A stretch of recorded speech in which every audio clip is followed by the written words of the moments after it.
Good evening America, good morning India. MCN ന്യൂസിലേക്ക് സ്വാഗതം. പ്രധാന വാർത്തകൾ. അഫ്ഗാനിസ്ഥാനിൽ വ്യത്യസ്ത ആക്രമണങ്ങളിൽ 2 നാറ്റോ സൈനികർ കൊല്ലപ്പെട്ടു. ഒബാമയുടെ തെരഞ്ഞെടുപ്പ് പ്രചരണത്തിന് തുടക്കമായി രാജ്യത്തെ മുന്നോട്ട് നയിക്കുക എന്നതാണ് തന്റെ മുദ്രാവാക്യമെന്ന് ഒബാമ. ചൈനീസ് മനുഷ്യാവകാശ പ്രവർത്തകന് ന്യൂയോർക്ക് യൂണിവേഴ്സിറ്റിയിൽ പഠിക്കാൻ ക്ഷണം. കണ്ണുകൾക്ക് കൗതുകമായി ആകാശത്ത് ചന്ദ്രവിസ്മയം. ഞാൻ അരവിന്ദ്. വാർത്തകൾ വിശദമായി. അഫ്ഗാനിസ്ഥാനിലുണ്ടായ 2 വ്യത്യസ്ത അക്രമ സംഭവങ്ങളിൽ 2 നാറ്റോ സൈനികർ കൊല്ലപ്പെട്ടു. തെക്കൻ അഫ്ഗാനിസ്ഥാനിൽ അഫ്ഗാൻ ആർമി യൂണിഫോമിൽ വന്നയാളാണ് ഇന്ന് രാവിലെ നാറ്റോ സൈനികന് നേരെ വെടിയുതിർത്തത്. നാറ്റോ സൈനികരുടെ പ്രത്യാക്രമണത്തിൽ ആക്രമിയും കൊല്ലപ്പെട്ടതായി അധികൃതർ അറിയിച്ചു. ഈ ആക്രമണത്തെക്കുറിച്ചുള്ള കൂടുതൽ വിവരങ്ങൾ ഇതുവരെ ലഭ്യമായിട്ടില്ല. പാകിസ്ഥാൻ അതിർത്തിക്ക് അടുത്ത് നടന്ന ബോംബാക്രമണത്തിലാണ് മറ്റൊരു നാറ്റോ സൈനികൻ മരിച്ചത്. കിഴക്കൻ അഫ്ഗാനിസ്ഥാനിലെ അമേരിക്കൻ സൈനികരെയും വഹിച്ചുകൊണ്ടു പോവുകയായിരുന്ന വാഹനം റോഡ് സൈഡിൽ സ്ഥാപിച്ചിരുന്ന ബോംബിൽ തട്ടിയാണ് അപകടമുണ്ടായത്. പാക്ടിയ പ്രവിശ്യയിൽ നടന്ന ഈ ആക്രമണത്തിൽ ഒരു സൈനികൻ മരിക്കുകയും മറ്റ് 2 പേർക്ക് പരിക്കേൽക്കുകയും ചെയ്തതായി അധികൃതർ അറിയിച്ചു. നാറ്റോയുടെ ഇന്റർനാഷണൽ സെക്യൂരിറ്റി അസിസ്റ്റൻസ് ഫോഴ്സ് ആദ്യം വെളിപ്പെടുത്തിയിരുന്നത് 3 പേർ മരിച്ചെന്നായിരുന്നു. പ്രാകൃതമായി രൂപകൽപ്പന ചെയ്ത ബോംബാണ് ആക്രമണത്തിന് ഉപയോഗിച്ചതെന്ന് നാറ്റോ അധികൃതർ വെളിപ്പെടുത്തി. കഴിഞ്ഞ 10 വർഷമായി അഫ്ഗാനിസ്ഥാനിൽ നടക്കുന്ന ആക്രമണങ്ങളിൽ 1900-ലധികം അമേരിക്കൻ സൈനികരും 1000-ഓളം മറ്റു രാജ്യങ്ങളിൽ നിന്നുള്ള നാറ്റോ സൈനികരും കൊല്ലപ്പെട്ടിരുന്നു. ഈ വർഷത്തെ ആക്രമണങ്ങളിലുണ്ടായ പ്രധാന പ്രത്യേകത അഫ്ഗാൻ സൈനികർ നാറ്റോ സേനാംഗങ്ങൾക്ക് നേരെ നിരവധി തവണ വെടിയുതിർത്തു എന്നതാണ്. അഫ്ഗാൻ സൈനിക വേഷത്തിൽ വന്ന തീവ്രവാദികൾ ആക്രമിക്കുന്ന സംഭവങ്ങളും ഈ വർഷം ഉണ്ടായിട്ടുണ്ട്. പ്രസിഡന്റ് തിരഞ്ഞെടുപ്പിൽ ഡെമോക്രാറ്റ് സ്ഥാനാർത്ഥിയായി മത്സരിക്കുന്ന ഒബാമയുടെ തിരഞ്ഞെടുപ്പ് പ്രചാരണത്തിന് ഔദ്യോഗിക തുടക്കം. ഒഹിയോ സ്റ്റേറ്റ് യൂണിവേഴ്സിറ്റിയിലായിരുന്നു പരിപാടി. 14,000-ഓളം വരുന്ന അനുഭാവികളെ സാക്ഷിയാക്കിയാണ് പ്രസിഡന്റ് ഒബാമ തന്റെ ഇലക്ഷൻ ക്യാമ്പയിൻ ആരംഭിച്ചത്.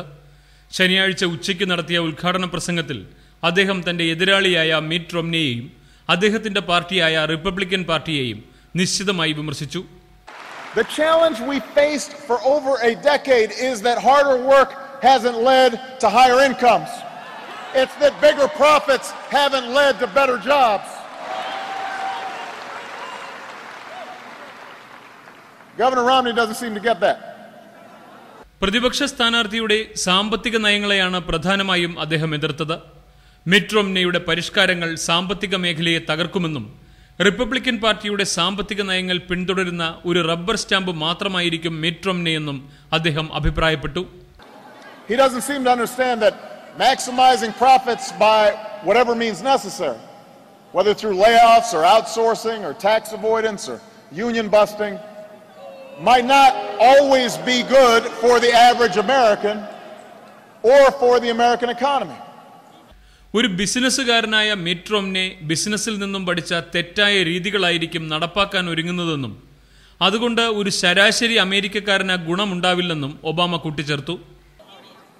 Why else would he want to spend trillions more on tax cuts for the wealthiest Americans? Why else would he propose cutting his own taxes while raising them on 18 million working families? സാമ്പത്തിക രംഗത്തെ അസ്ഥിരത അംഗീകരിക്കുന്നതായി സമ്മതിച്ച Obama സ്ഥിരത കൈവരിക്കാൻ ശക്തവും സുദൃഢവുമായ തുടർച്ചയായ ഇടപെടൽ ആവശ്യമാണെന്ന് അറിയിച്ചു. രാജ്യത്തെ മുന്നോട്ട് നയിക്കുകയാണ് തന്റെ മുദ്രാവാക്യമെന്ന് അദ്ദേഹം പറഞ്ഞു. 2008-ൽ സ്വപ്നം കണ്ട തുല്യതയും സമത്വവും നീതിയും കൈവരിക്കാൻ ഇനിയും മുന്നോട്ടു പോകേണ്ടതുണ്ടെന്ന് അദ്ദേഹം ഓർമ്മിപ്പിച്ചു. ശനിയാഴ്ചത്തെ ആദ്യ റാലിയിൽ വളരെ ഉത്സാഹത്തോടെയാണ് അനുഭാവികൾ പങ്കെടുത്തത്. ബാനർ തീം പ്രകാശനവും പ്രസംഗവും ക്യാമ്പയിൻ വീഡിയോ പ്രദർശിപ്പിക്കാനുള്ള വലിയ സ്ക്രീനുകളും കൊണ്ട് ഏറെ ആകർഷകമായിരുന്നു ഒഹിയോ ക്യാമ്പയിൻ. ഇതാദ്യമായാണ് തന്റെ പ്രസംഗത്തിൽ പല പ്രാവശ്യം ഒബാമ റോംനിയുടെ പേര് പറയുന്നത്. ഇറാഖ് യുദ്ധം അവസാനിപ്പിക്കുന്നതു മുതൽ ധനികരുടെ നികുതി ഇളവ് വരെയുള്ള റിപ്പബ്ലിക്കൻ നയങ്ങൾ ഉദ്ധരിച്ചുകൊണ്ടായിരുന്നു ഒബാമയുടെ ആക്രമണം. ഒബാമയെ ഇലക്ഷനിൽ വിജയിപ്പിക്കാനായി തദ്ദേശീയരെ കൂടുതൽ ക്യാമ്പയിനിൽ ഉൾപ്പെടുത്തിയിട്ടുണ്ടെന്നും വോട്ടർമാർ തമ്മിലുള്ള ബന്ധം മുതലെടുത്ത് കൂടുതൽ ശക്തി ആർജിക്കാനാണ് തങ്ങൾ ഉദ്ദേശിക്കുന്നതെന്നും Ohio Democratic Party chairman Chris Redfern അറിയിച്ചു.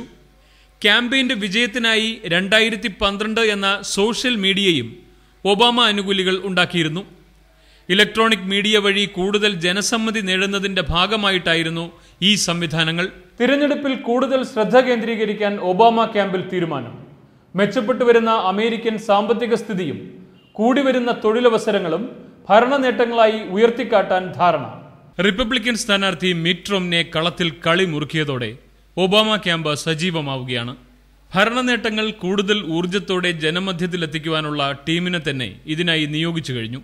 തൊഴിലില്ലായ്മ നിരക്ക് ഏറ്റവും കുറവ് രേഖപ്പെടുത്തിയതോടെ അത് ഒബാമയുടെ വലിയ ഭരണനേട്ടമാവുകയാണ്.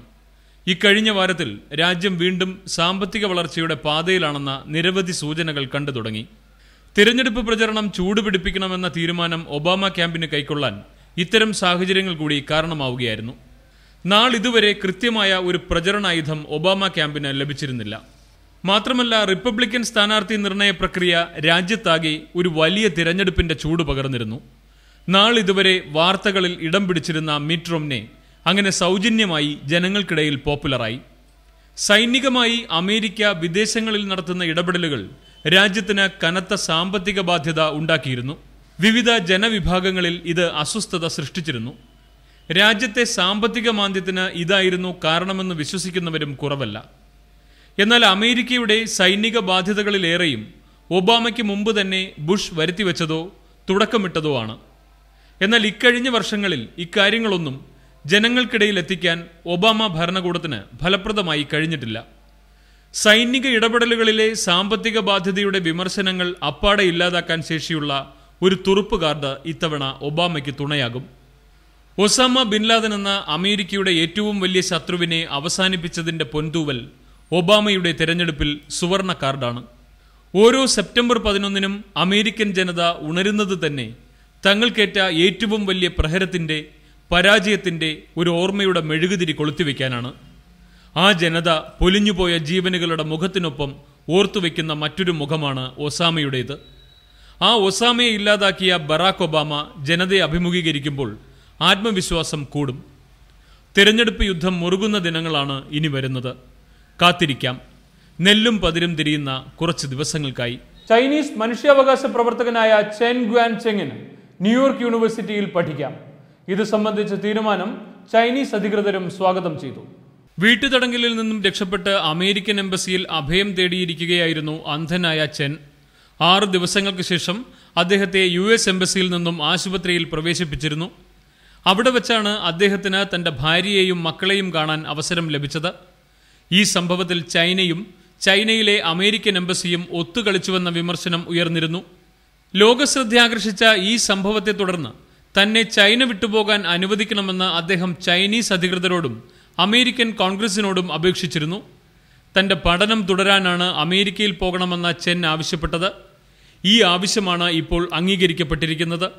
മറ്റേതൊരു പൗരനെയും പോലെ ചെന്നിനും വിദേശത്ത് പഠിക്കാൻ പോകാമെന്നാണ് ചൈനീസ് വിദേശകാര്യ വക്താവ് ലിയു വെയ്മിൻ ഇതിനോട് പ്രതികരിച്ചത്.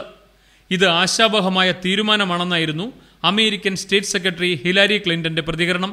അമേരിക്കൻ അംബാസിഡർ ചെന്നുമായി സംസാരിച്ചുവെന്നും അമേരിക്കയിൽ പഠനം നടത്താനുള്ള സന്നദ്ധത ചെൻ പ്രകടിപ്പിച്ചുവെന്നും ഹിലാരി ക്ലിന്റൺ വെളിപ്പെടുത്തി.